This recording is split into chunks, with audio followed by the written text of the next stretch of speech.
جمله اسمیه دا د 14 نمبر صورت دی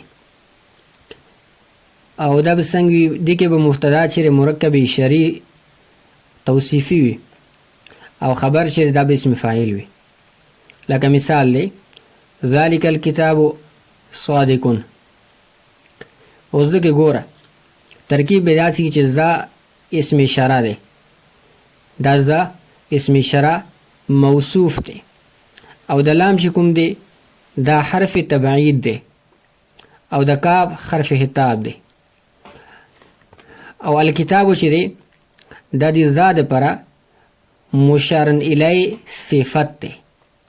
ذا اسم اشاره موصوف الکتاب مشار الی صفت اسم اشاره موصوف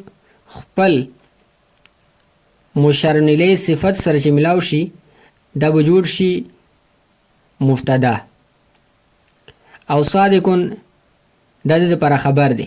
څرنګه صادقون سی واحد مذکر اسم فاعل په دې کې هو ضمیر مستتر ز فاعل له دا راجع دی ز مبتدا طرف ته اسم فاعل چې کله خپل فاعل سره ملاو شي یعنی هو سره نو دا به شبه جمله شي خبر به جوړ شي